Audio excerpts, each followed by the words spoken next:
So, as I was saying earlier, I am not surprised to see so many of you here because this is probably the number one topic that I hear about from students, aside from potentially teaching, that students are interested in. I want to be a writer, I want to be an author, I want to be a blogger, I want to do copy editing, I want to be an editor, I want to do magazine work, etc. And so I'm constantly hearing from you all about your interest in this area. So we have brought two local, yes, authors to share everything you can about the work that you do. So a couple different things. Let me introduce our guests. And then by the way, at the end, we will have Erin Ginter walking around with a microphone to take questions. So go ahead and raise your hand when we get to that portion, and then she'll walk around to you to make sure that we get your all's questions answered. So I want to say welcome to Regina Doman. She is a Catholic wife, mother, author, editor, and project manager. That's a lot. We cannot wait to hear how you do that. She has published 3 children's books, including the best-selling Angel in the Waters, 5 young adult novels, and 2 graphic novels, working with publishers such as Bethlehem Books, Sophia Institute Press, and Tan Books. She is a graduate of Franciscan University of Steubenville and lives with her husband and children here in Front Royal. So, welcome, Regina. Thank you.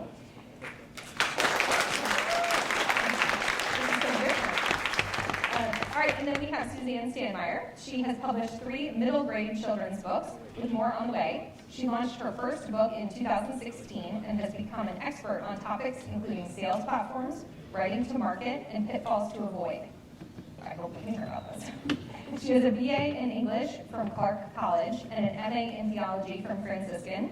She lives with her husband and children in Front Royal as well. So, yes, again, welcome. How are we doing on that? Good? Okay. Am I too loud? Because I feel like I'm much louder than everybody else. That's usually what happens. Very good. Yeah. Oldest of 10 children. Yeah. All of those things.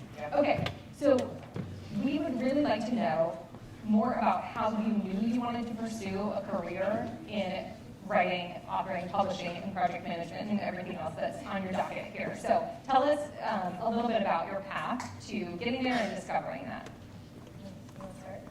No? You go first. Because we're writers, we're not speakers. Yeah. All right. You want me to go first? Okay. Okay. I think a lot of people, like a lot of writers, I always wanted to be a writer. I like to tell crazy stories when I was little. I was like a fantastic liar. So that always kind of get a feel for how that will translate really well to fiction writing. Nonfiction is different, and then reporters obviously tattletales. So you can kind of get a sense of that early on. So I really always wanted to be a writer. I read voraciously as a child. I loved Roald Dahl. Charlie and the Chocolate Factory I probably read like 20 times. And I was like, I want to write this book. And then just read, Bridge to Terabithia and The Lloyd Alexander, Book of 3 and The Black Cauldron, and just really good books. Little Women, I was like, oh, this is so good. Just crying buckets. Every time. Every time. So just books moved me, and I just really loved telling stories, and I wanted to do that for other people. I wanted to take kids away from the everyday and give them something fantastic or, just something they could really sink their teeth into, move their emotions, make them think, that kind of thing. And so I started rewriting fairy tales, which, something about that thing. I just feel like a lot of little girls start out kind of doing that. Oh, yeah. Probably. And I wanted to be a princess. So I want to be a queen. But. well, you already. I didn't want the responsibility. So I wanted the crown, but no responsibility. Yeah. So so I would spend a lot of time writing when I wasn't reading, and I also spent a lot of time thinking. staring out the window of my bedroom and just sort of what I think my mom would call daydreaming. But for me, it really was like work, but in a fun way. And I think by 6th grade, I had a teacher who, assigned us short stories, and I turned it in, and she wrote on my paper, like, you should think about being a writer. And I was like, yes. Mm-hmm. So, yeah, and I still have a little book of short stories that I wrote when I was in 8th grade, and they published it with like contact paper and cardboard, stapled it all together. And so it was just something that's always been with me. And I've been collecting stories and just developing that skill, I think, for a really long time. Thank you. Yeah. Gosh, well, I guess mine, I'm so glad I made you first, because I can react to it now. Because I was like, so mean. You're smart. It's my name. I think in my path, a lot of what you said, I would say almost exactly the same. So I won't say it again, because you said it very well. I guess the difference is that for a long time, I wanted to be an artist, because I also happen to draw. Mainly I can draw cats really well. Like cats, I'm really good at drawing cats. I was obsessed with cats. People not so well. I can kind of fake people. I can fake draw people. And the other big love I had was in theater, and that was definitely my obsession. Like everything all my spare time was spent trying to get into theater or trying to create plays. And I mentioned I was the oldest of 10. I spent a lot of my childhood forcing my younger siblings into plays that they did not want to be in. And several of them went on to become professional actors and musicians, so I feel like I did a good job. So that was kind of where my obsession was. And writing, honestly, was kind of an afterthought. I kept on trying to write stories, but I'm really ADD, and I never really finish it. So I don't have a stack of stories or anything others. I had boxes of unfinished stories, notebooks. There we are. I think every writer has that, though, And I also spend a lot of time daydreaming.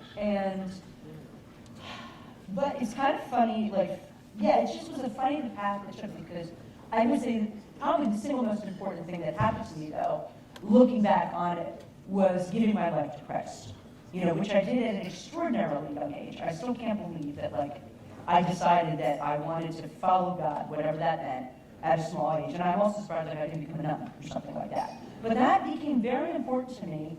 And I also realized as I got older that, the world was very hostile to Christianity. And at that time, it was a time of great crisis in the church. And that was, of course, like most kids, that was sort of the background noise, but I didn't really pay attention to it. And all I knew is that there was, something weird about, the Catholic, the Catholic people I met were priests or nuns, as they were very lukewarm about the faith. And I would say, well, I want to follow Christ. And they'd be like, well, that's nice, honey. When have you dated? Have you ever dated anybody? Sounds like you need to get on the real world. And I was kind of you know what I mean? So I would get these weird, answers. And I was and really it was making me Protestant. Because I would say that to my Protestant friends from public school, and they'd be like, that's great, you should join our youth group. And I totally want to do that. My parents were holding me that. I'm we'll go to a Catholic youth group here. And so the search for the Catholic youth group, which never materialized, led me to become involved in a college youth group, which was the best thing that ever happened to me. And the college students that mentored me through high school were amazing. And I'm nowadays they probably never let a high school student join a college youth group, but it was the best thing. They made exceptions for me and my sister. It was awesome. That eventually led me to a private Catholic high school and eventually to Franciscan University. And here's where the paths diverged, to Chaz in the Wood, Rock Cross. Franciscan did not have an art major, and I think they still don't. And so I was well, I could follow my talent and go into art, or I could do something kind of like art. Okay, Franciscan Admissions Counselor, what do you have that's kind of like art? And they're well, we have literature. And I was what does that involve? And they were well, you study lots of literature. And I'm kind of, okay. And they're and I said, what kind of job did you get? Because I paid for this myself. So I had no illusions about, and they're you could become a teacher. And I was I don't want to teach. That sounds boring. I hate school. So it's all right, well, tell me what else I can do with a degree for Franciscan. And they're well, you could work in journalism. And I'm kind of that also doesn't sound very interesting. Or you could do film. And I'm oh yeah, I'd love to do film. And they're well, we don't have a film major. Oh, okay. else do you have? Well, we have television. I'm like, what? It's kind of like film. Like, I really want to write scripts, like, for movies. And they're like, well, yeah, you could learn things that can help you do that. I'm like, okay, where do I sign up? And they're like, and you can get pretty much any degree with that. So I ended up signing up for a communications major, and I ended up in journalism, which is really ironic. The whole time I was in Franciscan, my academic advisor kept on saying to me, you should be in journalism, you should be in journalism. You know you're a good writer? Yeah, but I want to write. Yeah, but you should be in journalism. Well, I ended up, my first job was journalism, and I've pretty much been in the publishing industry ever since. Oh. And now, irony of ironies, my day job is teaching. Teaching There you English go. literature. To what grade? English 9, English 10, English 11, English 12. Wonderful. So I just do English. Isn't that funny? It was very How it all works out. Yes. Yes, it was a very circuitous sort of reason, but everything, I'm just saying that everything that Suzanne said, everything else we have in common. Excellent. Yeah. But I can still draw cats really well. And my first job was actually doing cartoons. But yeah, I hadn't drawn in a long time. Yeah. Well, thank you all for sharing that so much. That kind of leads me to a totally different question that I kind of planned on asking, but how do you make a living at this? Because you're mentioning you have to pay for school. A lot of our students will leave here with student loan debt that they're going to have to repay in the future. Is being an author, or what is the job in publishing, editing, etc., that will help them to pay their bills in the future? That is like a week-long conference question that's like huge. It's like, that is a huge question. The short answer is, it is possible to make a living as a writer. It is hard to make a living as a writer. But I think there's never been a better time to do that. Okay. So that would be my short answer. I wonder why this is such a good time. But I guess, should I go first? Okay, that's all. You're going to be the short answer. I would say it depends. It depends what you mean by writing. If you mean writing fiction is kind of like akin to becoming an actor or going into the theater or becoming a musician. You may make it to the top and like earn $1 million a year, but most of the time, no, you're not going to. Okay? So if you want to write fiction, it's kind of like just a very graduated pay scale. So almost everybody I know, with few exceptions, most people I know who write fiction have a day job. That is not writing fiction. Now, so that's like, okay, well, what do I do if I want to write novels? Well, I always say, if you want to write novels, well, this is what I always tell parents who ask about their little boy or girl who wants to write novels. I say, make them do their math homework. Make them, because I hated math. I still hate math. Make them do the subjects that you hate the most and do them exceptionally well. Because that is the kind of self-discipline you need to be a novelist or to be any kind of writer. Because any kind of writer means that you are working for hours and hours of your life, usually alone, with no help, no company, no mentoring, nothing.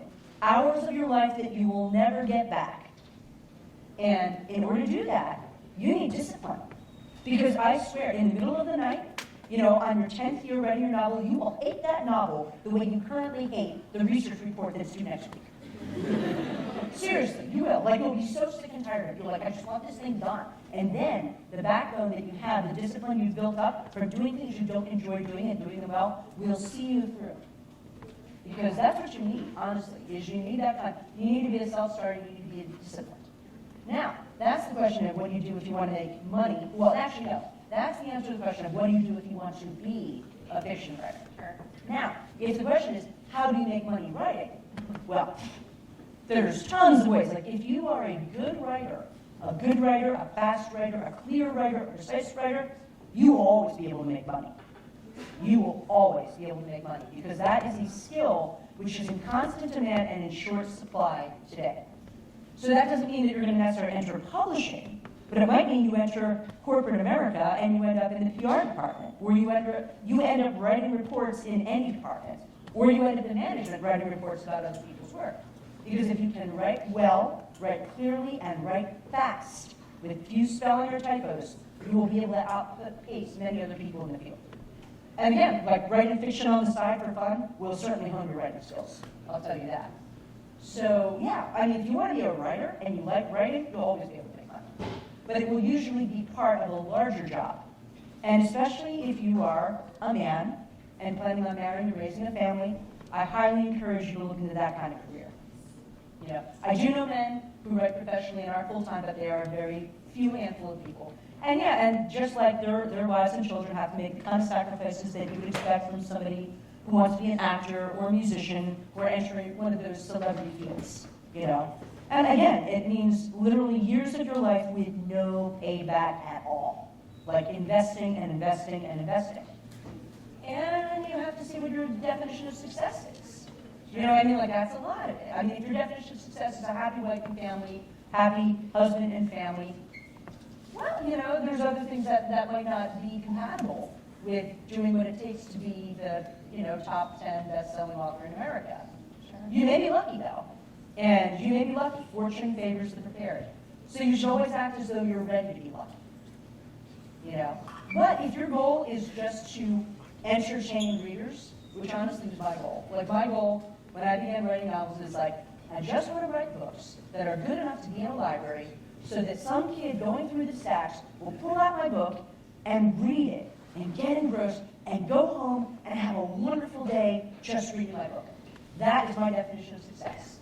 And as far as I'm concerned, I've succeeded.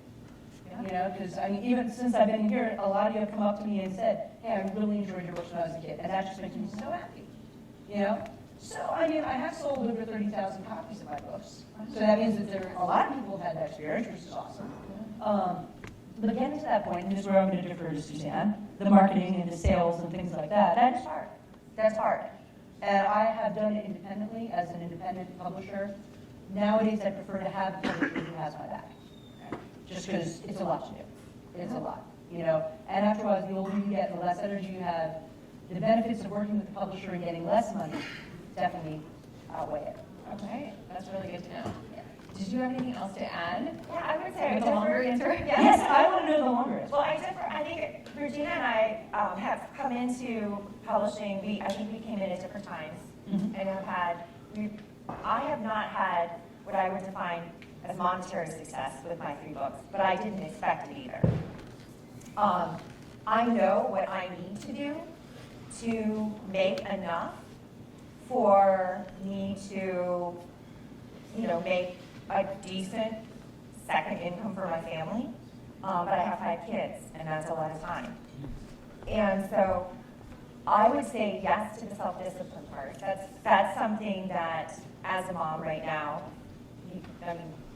you know, you have to have self-discipline, obviously, but you also have to have time that you can dedicate to your craft. And that can kind of be in short supply. So there's enough for you all.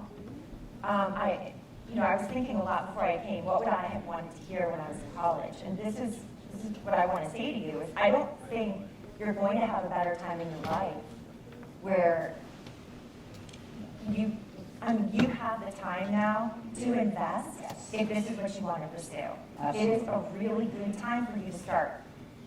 And just to give you some statistics, for example, in 2020, I believe it was in 2020. It might have been 2016. It's on my phone, so I'm sorry. I'm really bad with numbers. Again, I'm a writer. Oh, yeah. Not so, yeah, there we go. But the market, the book industry brought in about $6 billion. Okay, $6 billion. I think this was 2016. The independent author share of that was $1.25 billion. That's a big number. And when you look at the statistics for traditional published authors, I'm an independent author. That's different than a vanity publisher. Yeah, we both done that. Yes. Yeah. I still do it. I started. You started a publishing company. Mm-hmm. Yeah, is that what you did? Well, sort of, but I don't have to have, I just do print on demand. Yes, so do I. Yeah. Yeah. And you might want to explain to them what that is, because I was going to say, we might need to explain a lot. We can just talk shop here. You guys should have to talk about print on demand, because print on demand is what made this possible. Yeah. That's the game changer. That's why there's so many independent authors today. It's because of print on demand technology. And e-readers. Correct. Those 2 things. Yes. So one of the questions you had thrown our way was something about opportunities. And I think that was, for me, that was the game changer. That was when I decided to get involved. When Kindle came out in 2012 maybe, I think. And by 2015, I was like, why am I like sending query letters out to agents still? Like, you know, like they have, and you have to understand, traditional publishers like Penguin Random House, they are slowly getting smaller and smaller. Like they're eating each other basically. There was just another takeover in 2020. One big publishing house bought out another one. Do you remember? Yes, I do remember reading. So like the number of people, independent publishers who are actually going to be available to publish, like the big publishers. And there are Catholic and smaller publishers too. But the big ones that everyone's like, that's how I'm going to make it. Like that's what I'm going to do. Right, yeah. The odds of that happening, it's like getting signed to a Major League Baseball team, honestly. But to make a living off of even writing novels, I've seen it happen. And it's not just it's not rare. Yeah, it's not rare. It's not rare anymore. And so print on demand is basically, it's like you can set up a book that you've written and you can set it up at Amazon, for example, just because I'm reading this, right? So you can set it up at Amazon, but there are a lot of other retailers you can do this with, a lot. Well, Amazon's the big player. Yeah. Like if you can't sell on Amazon. True. Yeah. But Ingram's is Amazon, essentially. Kind of, yeah. Ingram's is the largest book distributor in the world. They fulfill for Amazon. So if you publish with Ingram, which is what I do, I publish with them through print on demand. When somebody orders my book on Amazon, Ingram's fulfills it. So they print it. Yeah. They send it out. Yeah, but I don't know that they have a retail site. Like Amazon's the retailer. Yeah. Well, they have what they do is they have book lists that they send out to Barnes and Noble and The individual bookstores. Individual bookstores, they can order your books. So the chances of you actually getting into Barnes and Noble, who cares really at this point, honestly. Yeah, the way I put it, when you publish with Ingram's, and I publish through Lightning Source, I assume you say, yeah. Well, it's Spark now. It's Spark now. You got, I got out when you got in. Yeah. So when you publish with them, the way I put it, when bookstores ask me, well, can I get your books? I say, yeah, just order them from the same place you order everybody else. Because I'm in the Ingram's catalog, and I'm in the Spring Arbor catalog, which sells to the faith market. That would be Christian and Catholic. Yes. Great. So you can have, so gone are the days where you would have to buy 1,000 copies of a book that you wrote, store it in your garage, try to lug these copies with you wherever you go, try to sell them to people, and it's a huge investment up front. It is. If you try to do it that way.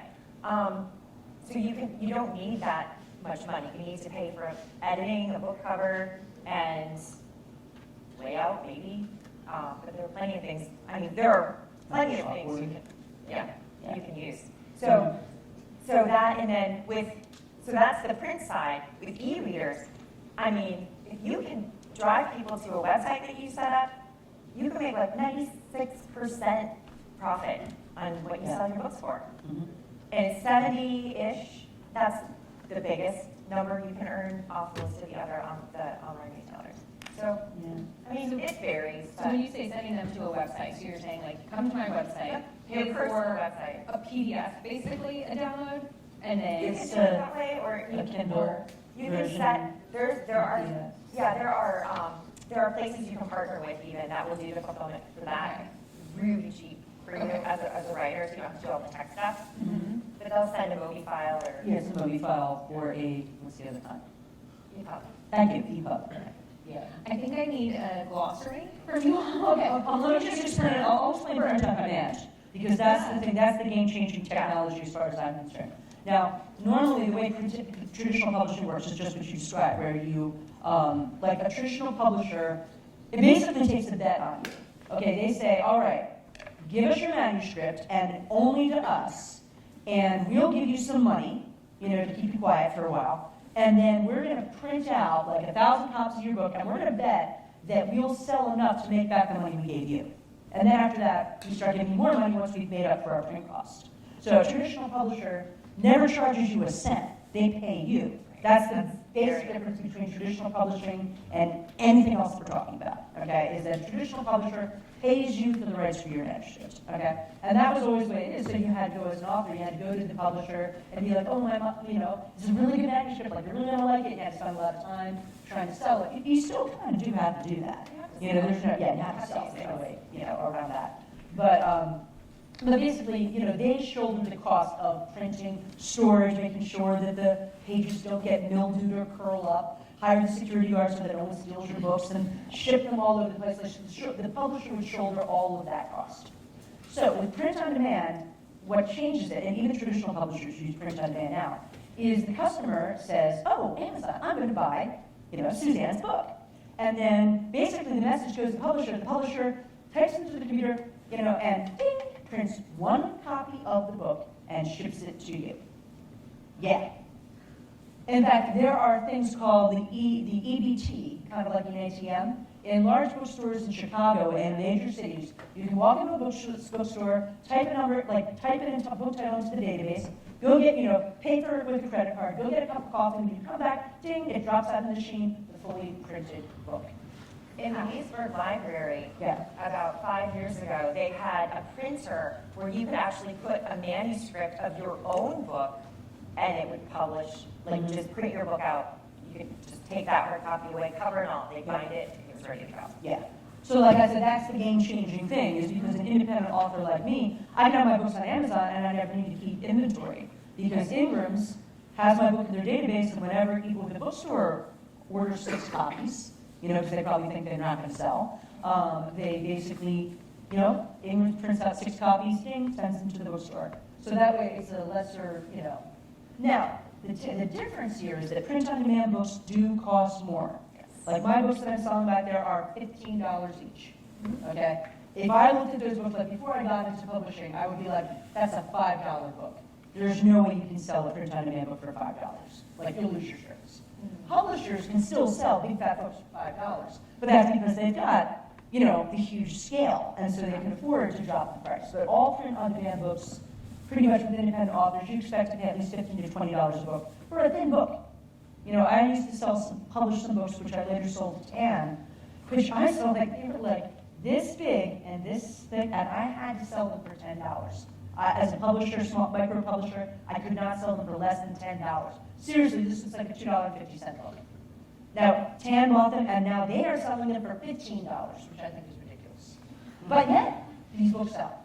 Sure. So it's like, I think people want $15 the times book content. regularly. Yeah, if people want the content, and these are black and white that I mentioned, yeah. If people want the content, they will get the price. Yeah, absolutely. But they have to know that your content is what they want. Sure. And that's where the marketing comes in. Okay. Do we want to shift to that then and talk about how do you market these products that you have if you don't have a publishing house that's helping you do that? Right. How do you get the word out there? Yeah, because that's the biggest thing that publishers do is they market. They have their salesmen, and they send them to the bookstores and say, oh, have you seen a new catalog? Like this, there's this one here. You're going to full book display, free, for you to put 16 copies of the book on here. We don't have any of that. Like I'm with Ingram's, but Ingram's does not have salespeople or anything like that. I'm just in a catalog with literally millions of other titles, and nothing to distinguish me from anybody else. Yeah, so that's just, that's the reality. Yeah. I will say though that the friends I have who are traditionally published with the other, whether it's a small publisher or a big publisher, they actually are they're not happy with the marketing. Yeah. So, really, if you're going to get into publishing, you really should think of it as going into business, right? You're an entrepreneur. Yeah. You're not just a writer, but you're an entrepreneur. And if you can approach writing as a business, and you are a professional, think of yourself as a professional, you will be much more likely to succeed than somebody who approaches it as, a hobby or just, well, this part's on somebody else, expecting somebody else to pick up. Yeah, that's kind of the hard reality of it. Now, I will say a plug again for making money if you're going to go into business. Fiction does not make that much money. Like I said, you should consider it like the chances of making a lot of money with fiction means like the chance you have if you're a really good actor and you get involved in a lot of stock companies and you're kind of like a crazy looking person, so you can always play the villain or the stock character or something like that. I have a guy who, like in college, he was not much to look at. He makes a good living as a character actor. I swear, he's a great actor. He always, no matter what the script, there's always a part for him. You know, because he's just got one of those faces, and he's a really good professional. But but anyhow, that's kind of like it is. Like it's more like, you know, you have chances. Now, if you write nonfiction, it's a different story. You can actually make good money and not have a day job writing nonfiction, because nonfiction sales far outpace fiction sales. So if you can write textbooks, you can get paid to work from home writing textbooks, and I know people who do it. You know, if you can write directions to products, you'll always be able to make money.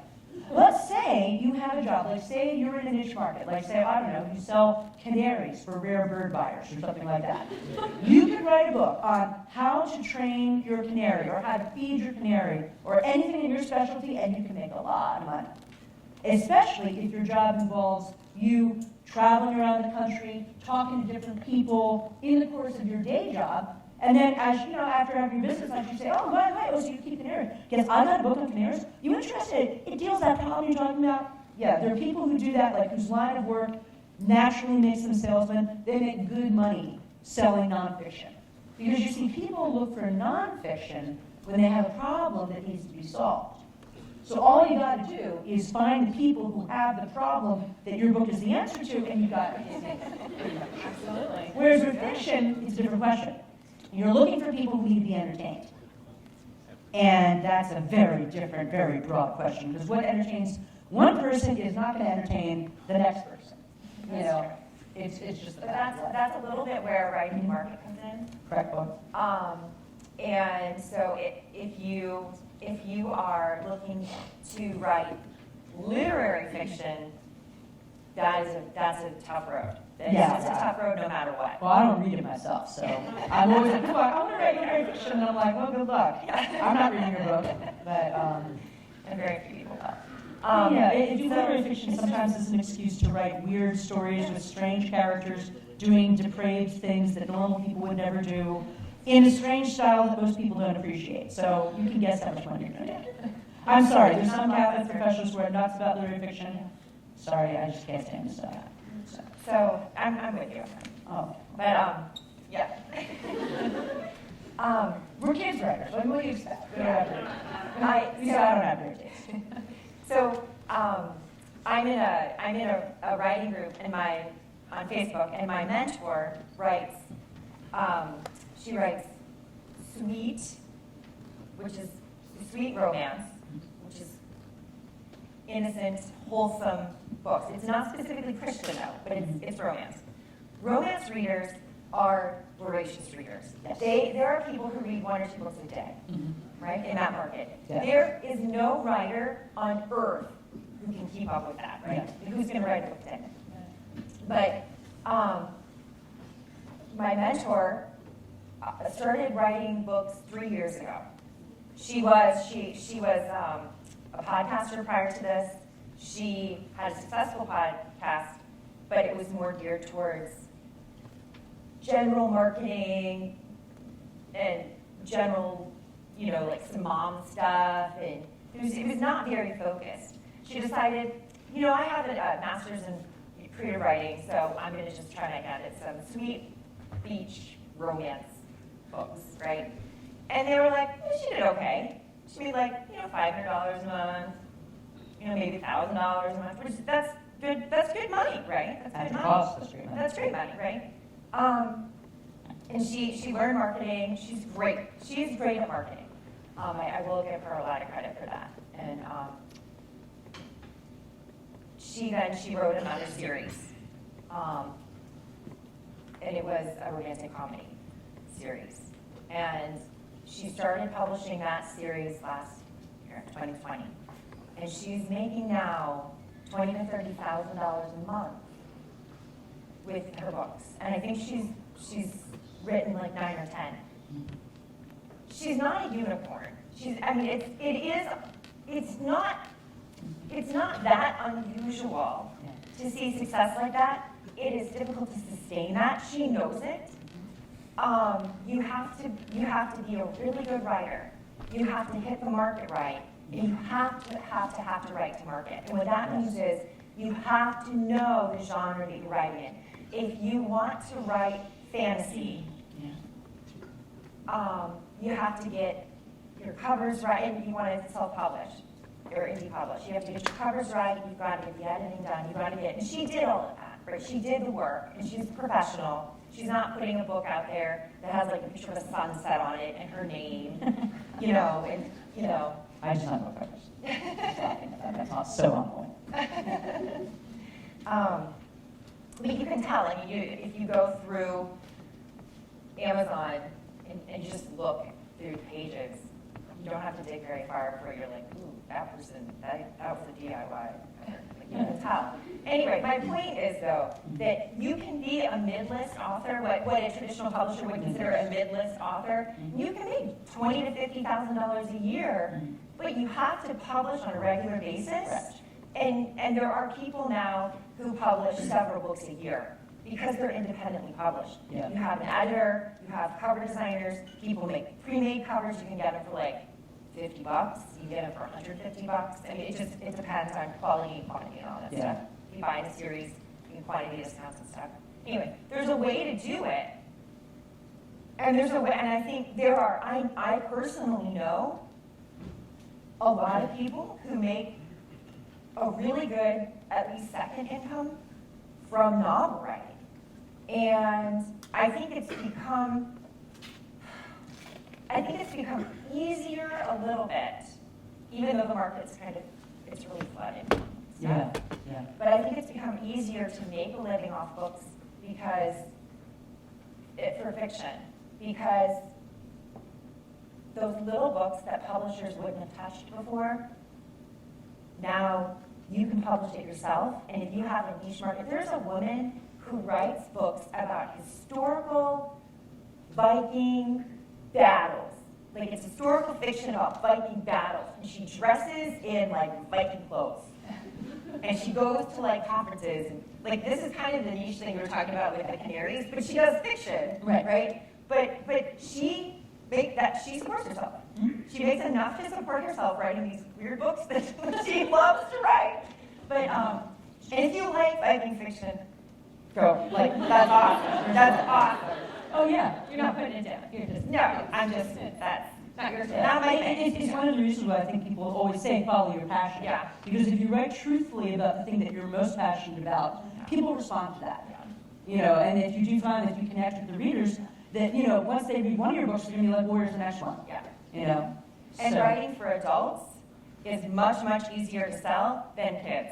Correct. Writing, Writing for teenagers is the hardest Teenagers? sell. Yeah. It's my market, I know. yeah, Been trying to write for teenagers for years, and yeah. it's not difficult to write for teenagers. It's difficult to convince publishers to buy books for teenagers. And it's a very simple marketing problem. You know, if you sell books, if you write books for kids, if you sell books for kids, you can sell, you make a customer when they're 3 years old. You can pretty much keep that customer for like, maybe about 10 years. Maybe you can still sell that customer until they're 10, 12, 13, right? You know, and you can still sell them kids' books, especially if they're slow readers, you know? And if you sell to adults, you know, once they turn 16, 18, if they've got good vocabulary, you got them until they're dead. You know, that's a nice long market. You sell teenagers, you have them from 13 to 16, maybe. Maybe. The good readers will graduate to adult fiction right away, and some people quit reading fiction once they become teenagers.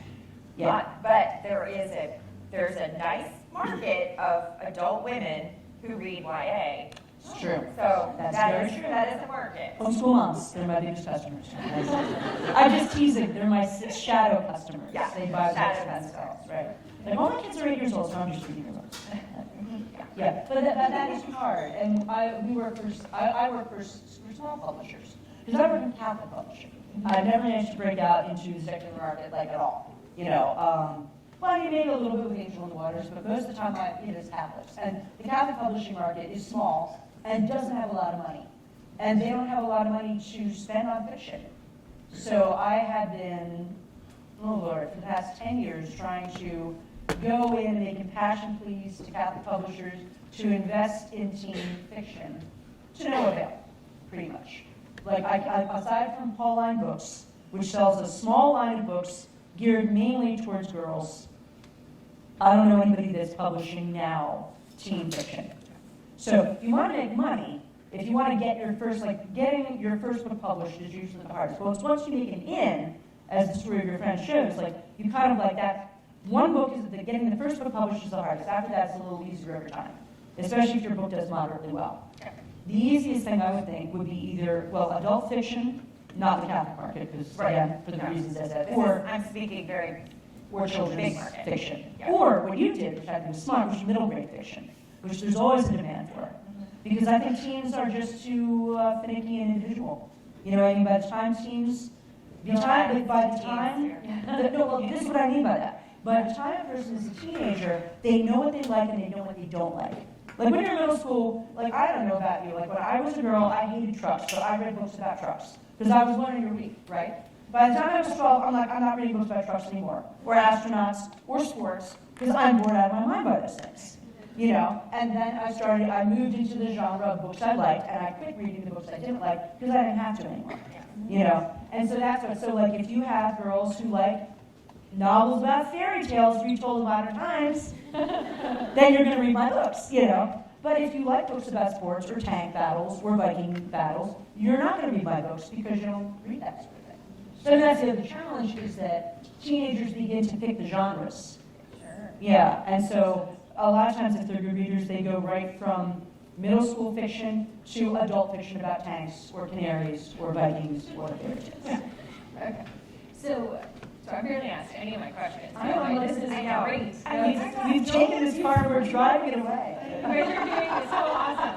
So a couple things I've been thinking of. One, I want to get on the topic of editing, because I have a lot of students who want to do the editing side of things, not writing. So I'd love to know what you have to say about that. But also, I just want to kind of recapture what you all have said, that it's either you all have to learn all of the pieces or find a really good team to help you do it.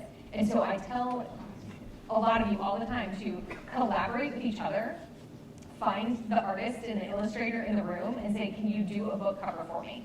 Find the person who knows how to do social media really well and say, can you help me set up, my social media pages? Help me figure out how to market this.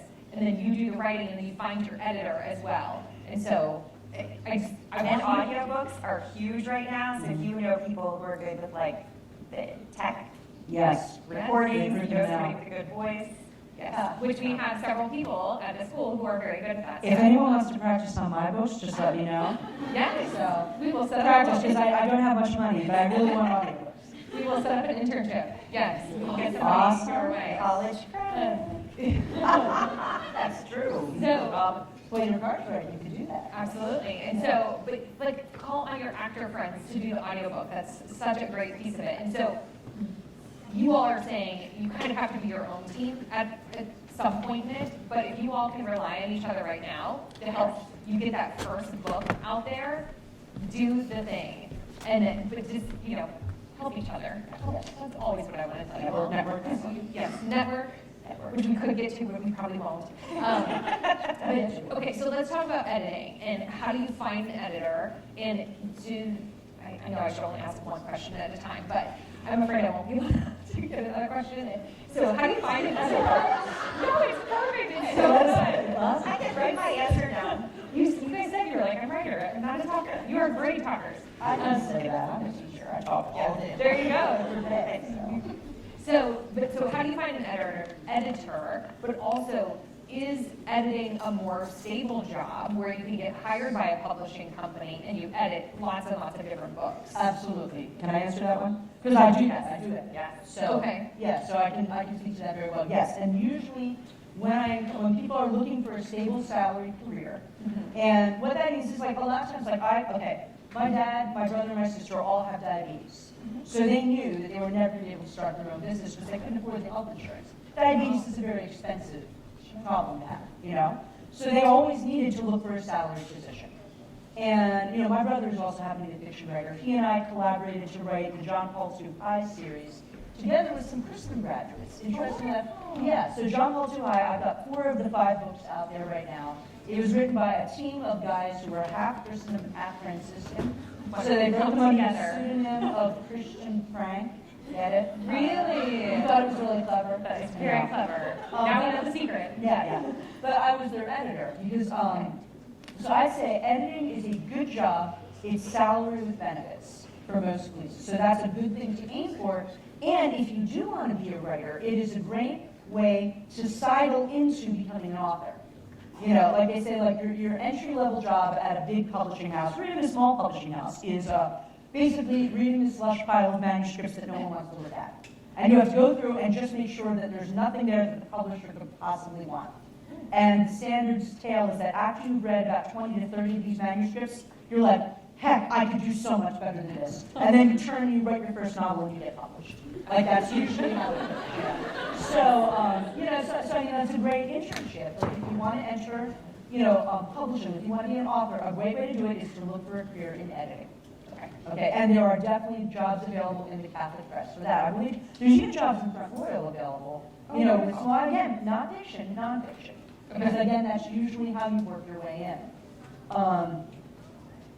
To be an editor, you do have to be a good writer. You have to be able to recognize writing. Another side job that people do, like who are moms, like busy moms, or people they do this on the side, is to be a proofreader. If you are an extremely slow reader, you have the makings of an excellent proofreaders. Because all the proofreaders I've had who proofread professionally, they all naturally were extremely slow readers. But they're people, they're just amazing. They're genius. They're gold. I used to get these letters from this lady who would be like, I read your book and I couldn't help noticing that you had a misplaced comma on page 22. And on page 30, you forgot to put an antecedent for the pronoun. And on page 44, your ellipse had 4 dots instead of 3. And I would write back to those people and say, I will give you free books for the rest of your life if I can send you my next manuscript to proofread. And we had a very happy working relationship. Oh, that's incredible. Wow. Yeah, I'm serious. Yeah, those are the type of people you want. So if this describes you or anyone you know on campus, get them now before they get some business. Okay? And they get paid like dollars a page. Dollars a page, okay. Sometimes. And not more than maybe $1 a page. It depends on how good you are. So what's the difference between a proofreader and an editor? A proofreader is hired by an editor. Editors are bosses. Okay. They're like managing. Editors manage other authors. In the publishing industry, an editor is someone who manages an author. Okay. So like I work for TAN right now, and I have an editor. Okay. When I owned my own publishing company, I was an editor and I managed other authors. Okay. So we're the ones who look at an author and be like, it's really good. I'm not saying it's not good. However, I lost track of what was going on page 3. Can you explain that? You know what I mean? So, and we're the ones who judge, a lot of times, we're the ones who judge whether or not a book is suitable for publication. So a lot of times, the way in small houses, your editor will turn around and become your agent. Like if they read your manuscript and they're like, I really like this, change these things, and then they'll watch to see what you do. And if you change it and they like it, they'll be like, okay, we can work with you. Then they'll turn around and they'll go to the editors in charge of them and be like, look, read this great book. I think we can sell at least 2,000 copies. I think the people who read our other best-selling book will like this one. I think we can funnel those readers there. So if you get a good editor in your, so editors like kind of part reading and evaluating, but also part selling it to the higher-ups. Sure. And a lot of times the higher-up in charge will be the person who's the publisher. Okay. So the publisher hires editors, the editors work with writers, and there's various, managing editors, there's various tiers, depending on how large it is. And then the bottom of the little writers who make all the money for it. But, the publisher sells the books and pays everyone's salaries, so you can't knock that. Right. So, so editing is, that's, I said, it's a good position to get into. Okay. And then on the independent author side, Yeah. with the actual, like if you're an author and you're looking for somebody to make sure your book doesn't have mistakes and errors, there are, I think, and you would know better than me, but I'm pretty sure there's 3 main kinds of editing. There's developmental edits, and then there are line edits, and then there's Line edits is proofreading. well, there's as well. proofreading too, I think. That's more Yeah, maybe, it depends. like, No, depends. yeah. It depends, there's line editing, and then there's like the typeset proofreader. Mhm. Yeah, Okay. yeah, So, Well, where does it, developmental editing is when you, that's the fun part. yeah, When you're just like, you actually get to change the story or tell them how to make it a better story. they will help. So if Yeah. somebody can read the story, and you know how sometimes you kind of get up and you're kind of in your head and you're like, you know, oh, this is going to be so awesome. Then like you go and give it to a friend, and you're like, so something's not like connected here. The developmental editor finds those things that aren't quite connecting because you thought them in your head, but they didn't come out on paper, or you thought you expressed it and it didn't work the way you thought. The developmental editor helps find those things. And Yeah, and the difference between a developmental editor and your friend or your family members is that a lot of times your family members, even ones who are good readers, will be like, they'll you know, you'll be like, well, did you like it? Well, you know, I didn't, and like it didn't make sense. Yeah. Oh, well, why? What did I do wrong? Well, I don't know, but something's not working. You know what I mean? They'll tell you what, they can say what's wrong, but they can't tell you how to fix it. Yeah. A developmental editor will give you ideas on how to fix it, you know, like, and they'll help you to discover it, you know, through analysis and things like that. And I know when I worked as a developmental editor, it was extremely meaningful. Like, I really enjoyed that. I started doing that. I did fiction editing for Sophia Institute Press for a while. And I knew that I was on the right track when I would like throw out this solution or that solution, but then it was kind of like I'd be like, well, what about this, right? Ask the right question, and the author would say, yes, now I know how to fix it. Thank you so much, and then they go away. Like, and I know as soon as I did that, as soon as the author like got energized, I was like, okay, now they're good. I stand back now. They'll solve the problem, and 9 times out of 10 it's always better. You know? So that's great work, you know, and you get to do that. Like, well, when you know a lot about writing, you can do that. so what's a copy editor then? A copy editor, line editor, proof editor, they're all different variations. of Different the same variations. thing. Okay. Yeah, and that's why I said the person who notices the ellipses and the reverse quotation marks and things like that. You know, there's one set that will work with the manuscript, but there's another set that works in typesetting. You know, because in larger publishing houses, there's people working Microsoft Word, usually that's the standard, but then when it goes to typesetting, it goes to InDesign, or it goes to Corel, or some other program, and then you're working with a sort of graphic artist-like person whose job is just to make perfect boxes of text on every page with no bitters or orphans, and they're also, that's where the proofreaders come in who go over the manuscript. You know, like I told the magnifying glass, sorry. They go over it like really, really fine. But if you wanted, the proofreaders do not like to change anything. So if you're like, oh, I forgot a character, they're going to like hunt you down and shoot you. Yeah. Okay, so kind of a starting out job in editing would be line editing, proofreading, copy editing. Those are some of the job titles that we could look at. Acquisition, like working as an acquisitions editor assistant. That's what you would do if you read. Somebody writing that down? If you read the, like if you're reading the bad manuscripts that the agent or the editor doesn't want to deal with. So it's like, it's acquisitions editor, but the assistant for that. You know, because you don't actually have any authority. All you do is know how to recognize good writing. Okay, Yeah. awesome. That's the entry level job out there. All right, so we are we're not out of time. We're going to take questions, but we have like already talked for an hour. This is awesome. So I literally barely asked any of my questions, so I actually want to turn it over to you all because Well, unless there's any questions there that you really think these students need to know, that they probably want to ask anyhow, if there's any of those. can our students publish their own work while they're here as students? Yes. You could, if you have something ready to go, I mean, you can slap a cover on that and publish it tomorrow. Put it on Amazon. Yeah.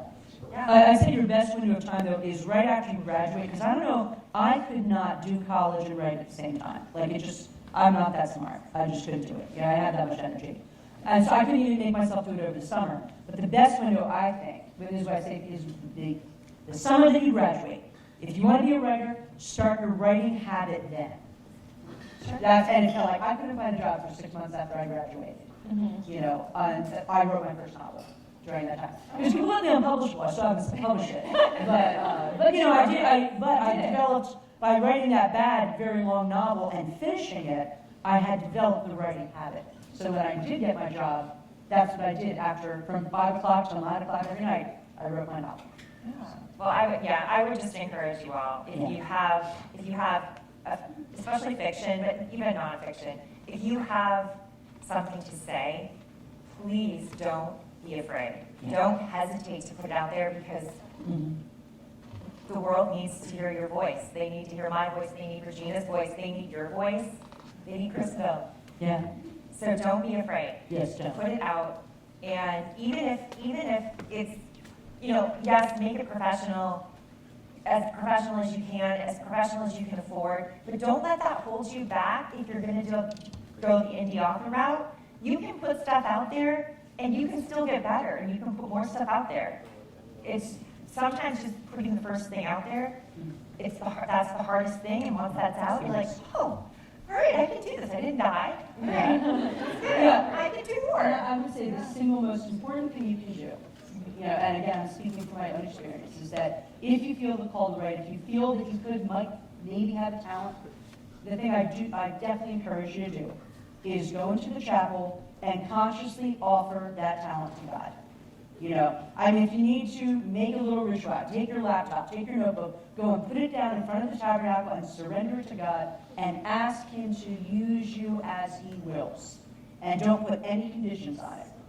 And then He will lead you. He'll lead you in the vocation He has out for you. Who knows? Like, you might never write that book. It's, that's coming, like, you might write the book, but you might never get it published. But by even learning to, by doing that thing of, trying to write the book, who knows? You might marry a writer. You might have a child who's going to be a writer. Or God might just need you to be an excellent storyteller to your children. That's how J.R. Tolkien got started, was by telling stories to his kids. And somebody overheard it and was like, you got to write that down. And that became The Hobbit. So you never know. But I think the important thing is allow your Heavenly Father and allow Christ your Savior to lead you, to guide you. Because yes, we do need a culture of life.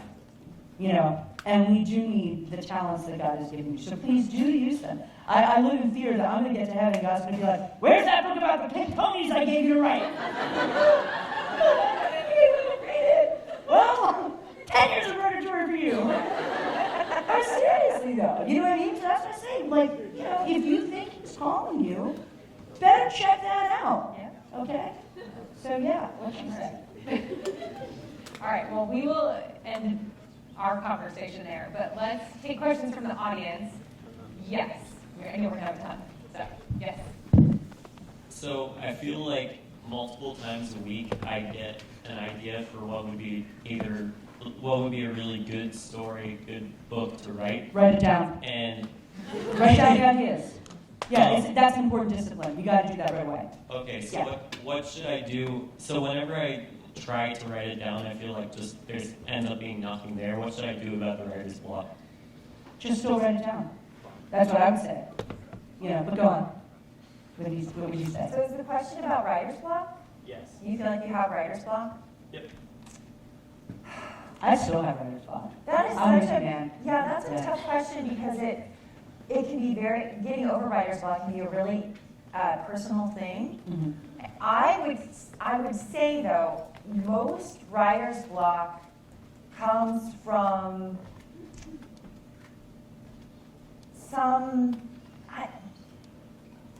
either being nervous about,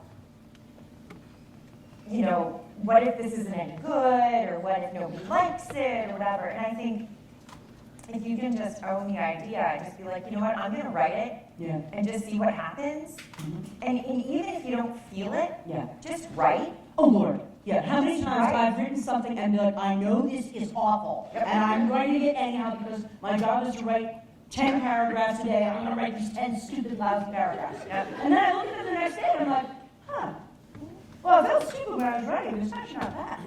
You know what I mean? So you have to give yourself permission to do it badly. Yes, I think it's a absolutely. famous Yep. quote about that, about giving yourself permission to write, knowing it was not any good, just because that was your job. And you can tear up the page later if it's bad. You can delete it. It's just but write. Yeah. Just kind of write through it. Write through it. All right. Veronica. What was each of your favorite things to write and why? My favorite things to write? Well, gosh, whatever kind of strikes me, like for me, writing is like a triangulation of things. Like I write according to method, very much so. I very much write according to method. Like I was trained in script writing, and so script writers use a certain method. The method I use is from, the writer's name is not pronounced this way, but it looks like Lajos Egri. It's a Hungarian name. Someone told me it's actually Loyos Egri, but it looks like Lajos Egri. The art of dramatic writing. He has a very specific format he uses, and I do the same thing. So what I do when I get an idea is I triangulate it according to the method, and I see when it lights up. When it lights up, and the whole thing lights up, and I see the story, then I know I meant to go forward with it. And honestly, it does not matter what it is. I've written in pretty much any genres, and I've worked in teams writing in any genre. I write for hire. So if a publisher comes to me and says, hey, we want a new copy of The Stations of the Cross, which I did 2 years ago. You know what I mean? I do that because I'm a writer. So, I don't know. I like to write what excites me, if that makes sense. I don't know if you want to. Yeah, What do you like to write? What do I like to write? You haven't mentioned what your books are about. You should say that. I like to write funny, stupid stories. Yeah. Did you do it? I read a couple. Oh, no. Set some comments. Yeah.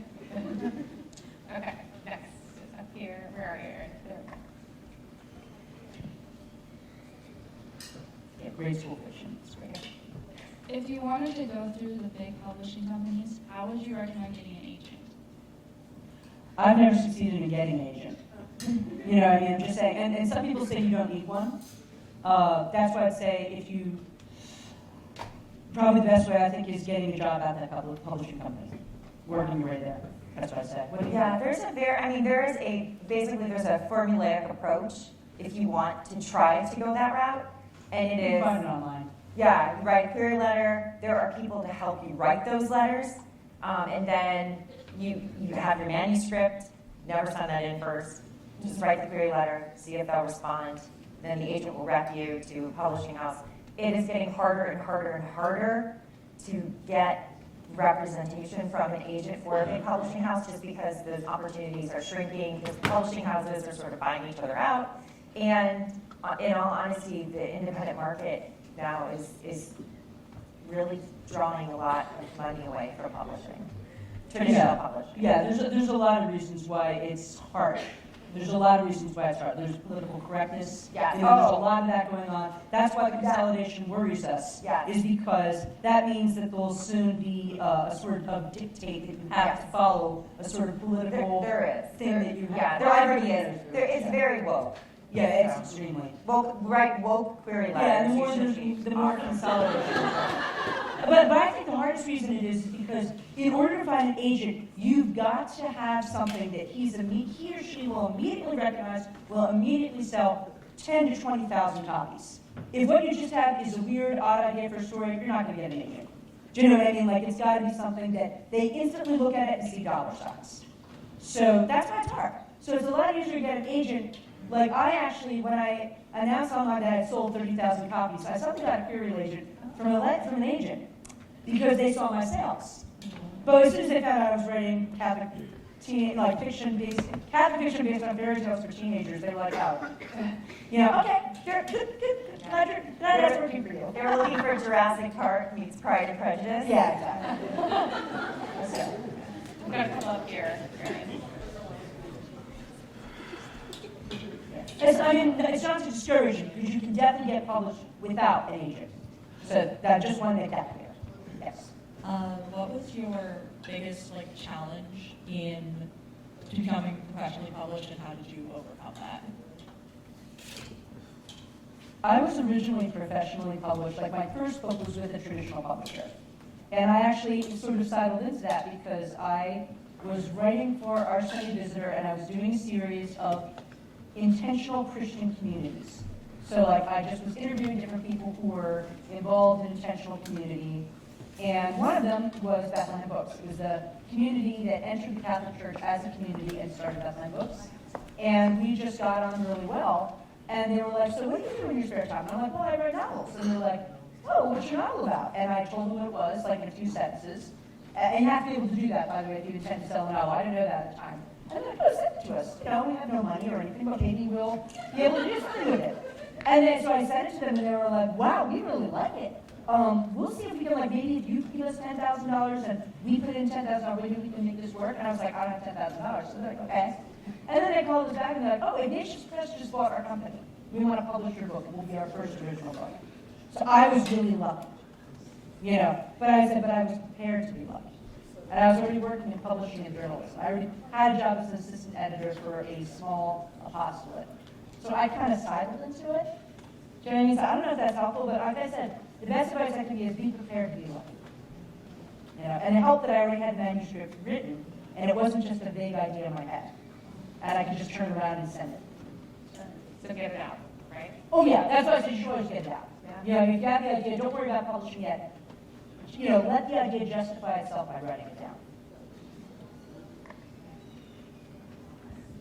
So I'm not interested in writing particularly, but I am very interested in illustration for anything, and almost any kind of book. I was wondering if you had any advice or thoughts on that. Join the Catholic Illustrators Guild. It's very small. Right now there's no fee. If you ping me, I will tell you how to get in touch with them. Google Catholic Illustrators Guild. Just tell Ted Schlenderfritz that you want to put your artwork up on a site. I don't know how many people use the site, but I work in professional publishing, and whenever, and I'm about to do this right now, a publisher has just come to me and said, we want you to manage this project. I'm a project manager. Can you find an illustrator? When I go home tomorrow after my Zoom meeting, I'm going to look up the Catholic Illustrators Guild and see who's been posting lately on the site. And if I like their artwork, I'll contact them. And if they respond, and if it's professional, because I always do a test to see whether or not a person is professional. I always notice how fast they respond to my email. I always give them something to do, and then I watch carefully to see if they follow the directions and how fast they do it. And then I say, can you change this? And then if they're like, no, it's going to be this way, and I'm like, okay, I can't work with you. But if they make the change or they explain why they can't make it, those are the sort of things. And actually, that's precisely why, when you write a query letter, pay attention to all the directions that they understood. Because they're testing you to see, do you pay attention to detail, and are you willing to make changes? Are you going to get all huffy and arrogant, or are you going to be like, oh yeah, I can change that? You know? So yeah, I'd say do that. That's a good first start. That's in the Catholic professional world. If otherwise, I mean, there's other things like deviant art. I think that's a lot of good art. You know, there's some just find out where there's a society there's a society of what children's book writers and SBCY. You have to pay to join them. You do, but but they're excellent. As a student, they have student rates, or they might have SCBWI, right? IWI. Society for Children's Writers and Illustrators. You have to pay a monthly fee. They give student discounts, and the local chapters are very active. Yeah. Now, you're probably going to run into some liberal stuff, because that whole industry is pretty much liberal. But you know, But it's so good. Well, there are writers out there who aren't, and who are looking for good artists, and it's very hard to find Christian Catholic artists. And they're sitting in the Oh, chair. Yeah. Yes, absolutely. So yeah, put yourself out there, and you know what? You couldn't go wrong putting up together a professional portfolio and mailing it to a bunch of Catholic publishers. They tend to keep that stuff on file. Or do you have Instagram? Magazines too. Yeah. Instagram, magazines, yeah. All right, back here. This is a great question. So, what would you recommend for somebody who writes short stories more geared towards adults than towards kids? How would I go about getting those published? Well, you could do a collection if you want to do them. Are you interested in traditional publishing or independent publishing? I don't really care. I just want to get it published. Aren't there magazines and websites that you There are. published on? And there are places like Radish and Wattpad. I'm not super jazzed about. What's it called? Wattpad. What's that? What? Watt. WATT? Do you guys know? No, never heard of it. Okay. WATTPAD? WATPAD. Yeah, WATTPAD. It's where people, there are places where you can write, you can put out stories that, what do you call it? Oh, and also Amazon They just started doing episodic. There's a thing you can do now on Amazon where you're releasing episodic stories, or they're really short. In the grand tradition of Charles Dickens. Yes, exactly. So you can publish short stories on Amazon, and you can do like really short pieces to them, even.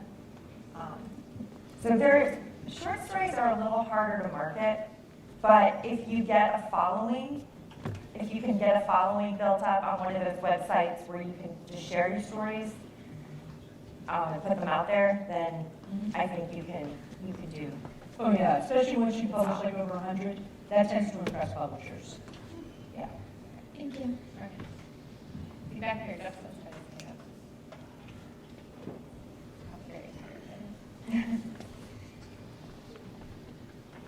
So, I guess if you want to publish like specific genres of books, are you going to choose like a publishing company or have like some different strategy depending on the genre or the, Correct. the kind? Okay. Yeah, the best thing, a good strategy, and Suzanne is the marketing guru here, but what I've always heard is that like if you, say you want to publish fantasy and you read like, oh, I don't know, books from like Tor Fantasy, and like you like that kind, you write that kind, I would start with Tor Fantasy.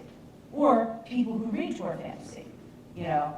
I mean, even if you want to get, like I know one strategy to get an agent is, like you read books that are like your books, and usually in the acknowledgments, the author will thank the agent. That gives you an idea of what sort of author that agent represents, and you can say, hey, I came across your name because I know you represent author X. I enjoy author X's stories, and I write something that is just like author X. You see what I mean? So that's one strategy I've seen used, you know. I mean, it's good to be like other authors, believe it or not, because it means that, like, those people who read one author, if you write just like them, they'll probably like your books too, and publishers can connect that dots very easily. Whereas if you say to a publisher, I'm not sure who would enjoy this book, you're never going to get published. Well, and like you said, Suzanne, nobody can write a book in a day, so you've got to have other authors that are similar so that people can be consuming while you're writing the next one. So, yeah. All right, all the way up here. And the amount of money it costs a publishing house, or anybody for that matter, to gain a customer, it's expensive. And so if they have that customer existing already, and they can bring somebody else in that they know that customer's probably going to like, it just helps them too. Okay, so I have two questions. And the first is something that you mentioned earlier about like the whole woke culture thing. If I intend to direct stories toward the more secular market, I don't know, I'm slightly nervous about that whole thing. Like if I don't have, say, a gay character in my story, is that going to be something that's going to prevent me from being able to get my stories out there? It won't prevent you, but you likely won't get signed with a big publishing house. Okay. The way things look right now, but I mean, like, everything shifts and changes all the time, you know, and I don't know, I mean, I would not let that hold me back for publishing. There's just so many outlets out there. And I think there is, I don't know if it's still around, but there was something called Liberty Island, which was a networking community for conservative writers. I was part of it at one point. I don't do very much adult fiction, though. It was primarily on adult fiction. Have you heard of them? I don't know if they're still around or not, but I was in touch with some of those writers. So there are attempts at conservative networking because the consolidation means, and everyone's aware of that, and writers tend to be an independent bunch. And so I don't know anybody who's happy about the big buyouts and the consolidation. So I would expect to see a lot of networking going on, you know, of contrarians and stuff like that. So I would not let that stop you. Just don't be afraid. Let God take care of that part. Amen. Right. And my second question is, so I tend to have like an ebb and flow of inspiration. Like I'll start a story and I'll be like really excited about it. I'll get out like 6 chapters in like one night even, and then I won't know what to do with it, and it'll just sit there on an open tab on my laptop for months. And then I'll get an idea for a new story and just run with that. And I have like 18 open on my laptop at any given moment. And so, what's a good method to like get a stuck story moving again, especially if you're not currently like inspired for it, like you have like a great idea of what to do? Every writer is different. I would say what inspired me to finish the book that actually got published was I met my audience. The way it happened, the story, because I told you I wrote this unpublishable book. You know, nobody wanted to read it, and nobody still wants to read it. You know, but what happened was that I was talking with my best friend, who's not Catholic, but I was talking with her and her younger sisters, and they were complaining about how terrible the fiction at the library was. And this was like in the 90s. Yeah, it's gotten even worse since then. And they're like, you know, we can't find any of the kind of books that we want to read. And I was like, well, I'm writing this book right now. I've got a tab on my laptop that, you know, and I described what I was writing. And they were like, that is so awesome. Can you finish that book so that we can read it? And something kind of went off in my mind. I said, yeah, I'll do that for you. So I finished that book for those two girls. And that was how I came to have a manuscript sitting around when I fell into a conversation with the publisher by chance. So a lot of times for me, the missing component is the audience. Who are you writing the book for?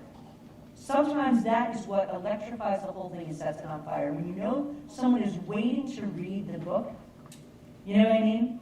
I don't know, that for me, that's what sets me on fire, is when I do that, you know? And a lot of times it does mean hard decisions. When you come up with a good idea and nobody seems to want it, sometimes you just have to let it die, you know? It's also a reason why the short story episodic strategy is a good one. Because if you start something and people are, oh yeah, I want the next chapter, believe me, writing is a very lonely profession. And so to hear that someone actually likes what you're doing, that tends to get us really excited. So yeah, put yourself in positions where you're connecting with those kind of people. Take a risk, show it to people, see what what they think. You know? Yeah. That's kind of what came to my mind was the developmental editor, finding somebody that can be that for you. You know, share it with a friend.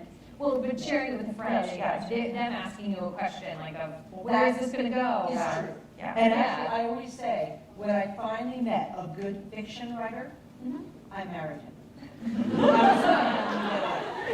So my husband is my best editor I've ever had, my biggest fan, my harshest critic. And he's really has made my stories what they are.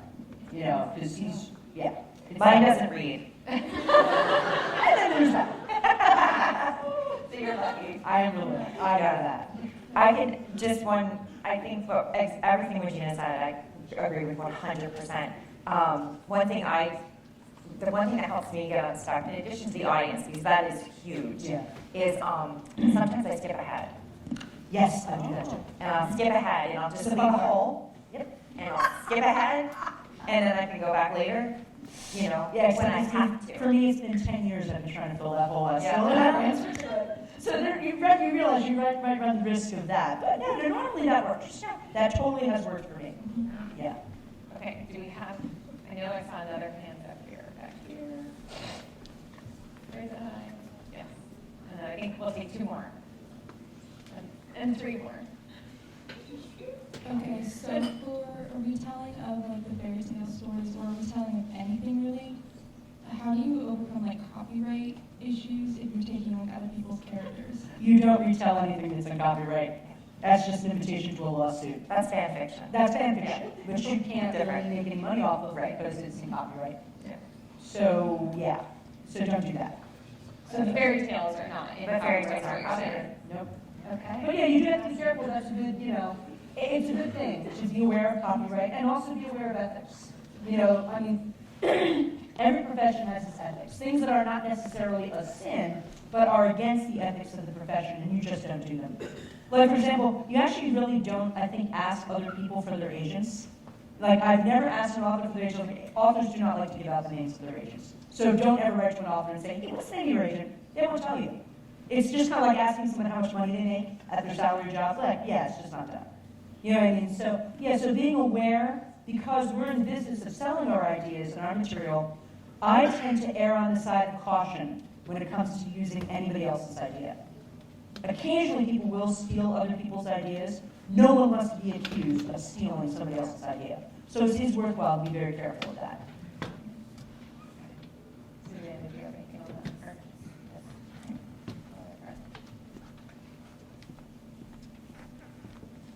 And then I'll take. So what does your little job look like on a day-to-day basis? Do you have like a routine or a schedule or anything you work by to keep you on deadlines? You go first. Well, I am here to give you hope I am probably one of the most disorganized, undisciplined writers ever. I seriously doubt that.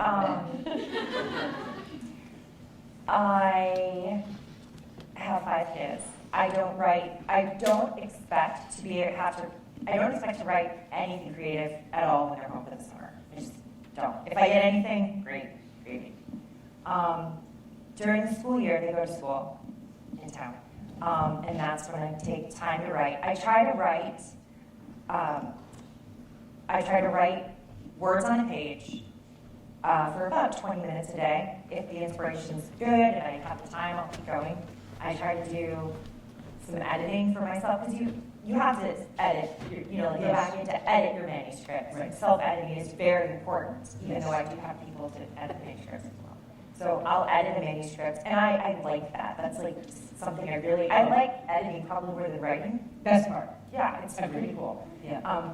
It's just not It's the real writing. Yeah, it is. Yeah. Spinning it on paper the first time is very painful. It's like It's ugly. something. Yeah, awful. it's ugly. Yeah, it's terrible. It's ugly. But going back and rewriting is fun. Yeah. That's where it gets Yeah. really like into stuff. Yeah. Oh, it's great. Yeah. And then I'll spend another 20 minutes brainstorming and thinking, just thinking. I like that part of my job is I can look out a window. It's my job. You're It's not work. daydreaming. Exactly. But and then I try to do probably about an hour of marketing ad buys that if I have active things, keeping up with emails and that's it. I say for myself, I'm in a very latent period right now. Like right now, I'm not producing a lot of my own books. Like people keep saying, "When are you going to write another fairy tale novel?" And I'm like, I have no idea. I mean, I have teenagers. I always say I have teenagers, and once I had teenagers, I found it difficult to write for teenagers. And once I started teaching, I found it even more difficult. So right now, though, I mean, I still am writing a lot, but I'm just not working on novels. So I suppose I'm a bit of a cautionary tale. I'm like a victim of my own success, because like once I went into editing, and editing pays good money.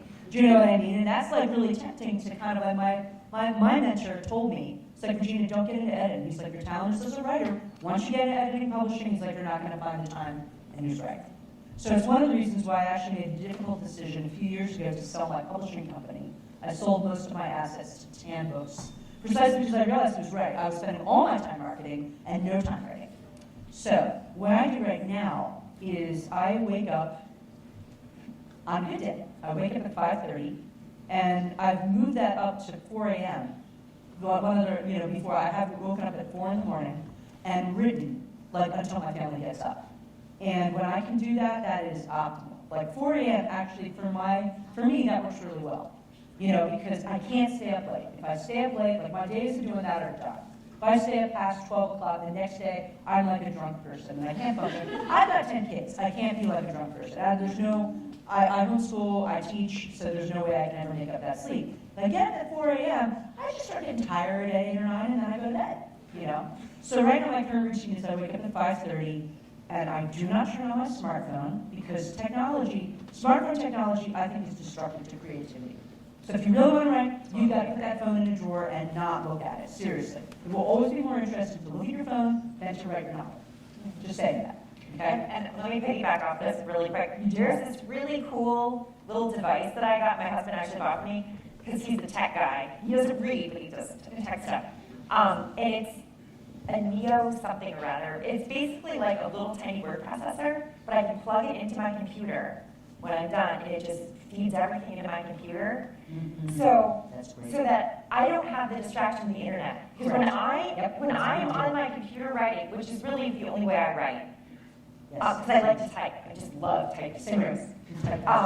Yeah, totally. And so having that little thing where I'm just sitting there happily typing, it's got like awesome battery power, it's amazing. It's not that expensive, but that is such a great little piece of technology. I want one.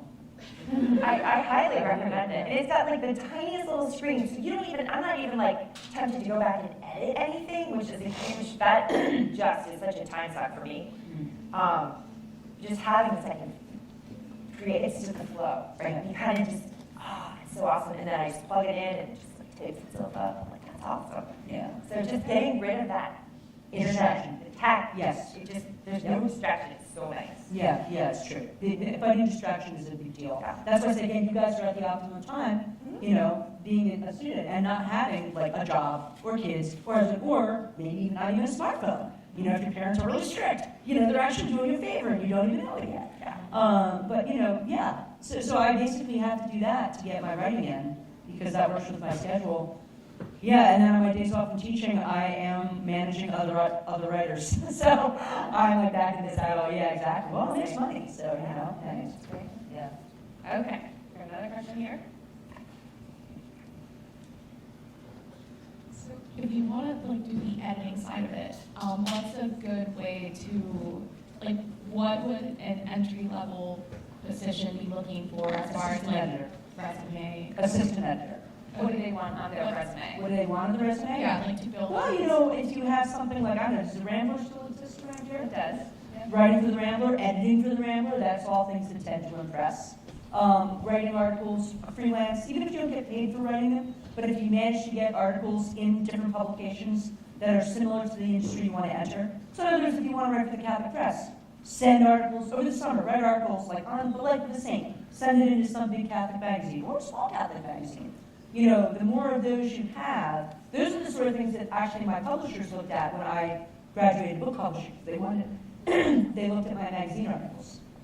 So yeah, I'd say build up that. But if it's not the Catholic Press, say you want to write for, I don't know, the box cutting industry, write for those publications. Yeah, try to get published in Dishonor. There's usually publications you can write for. Get a good internship. I got a summer internship working for a major gas corporation. I worked for Sun Oil, and I did write-ups on who won the company volleyball matches and stuff like that. That was great resume material, despite the fact that I wrote about 3 pages during my entire internship, but I made good money. I met lots of people who were willing to vouch that I was a good person to work with. It was an excellent experience. Yeah, is there an opportunity to tutor writing here? Yes. So that's what I did in college. Writing I lab? tutored, writing lab. That was me. So that's a great start too. Okay. Last question from Michaela, because it's already after 9 o'clock. You guys we need to have you back, clearly, because this is such an interesting topic and we barely scratched the surface of things. So, Bouncing off of the other question about editing, how hard is it right out of college to get into editing, specifically developmental editing? Is that something that's more of a long-term goal, or? I think that's more long-term, depending on the size of the publisher. It depends. You might get lucky. Audacious Press might be hiring a fiction writing assistant. You can just walk into the job. You have to move to San Francisco. Yeah, you know what I mean? Keep your ear to the ground. Go to conferences. I used to attend when I owned a publishing company. I would go to the Catholic Marketing Network every single year, and also, when it was in my area, there's a group called the Catholic Writers Guild. They have great student discounts. I would definitely join them. The Catholic Writers Guild used to hold a conference at the same time as the Catholic Marketing Network. Very good student discounts. If you went to the conference, you could walk the sales floor, and you might just meet a big editor from Audacious Press or Sophia Institute, because most of the publishers were there. So you could actually meet some decent people in the network. That does have a lot to do with it. You know what I mean? So, and then the Catholic Writers Guild, if you're interested in writing either for the Catholic or the secular market, I always recommend that you join the Catholic Writers Guild. They're a great networking organization, but they need to grow bigger. And the way they grow bigger is by getting more students involved. And I definitely personally knew a student who worked as a volunteer helping organize the conferences, over the summer when she wasn't in college. She's currently editing for Our Sunday Visitor.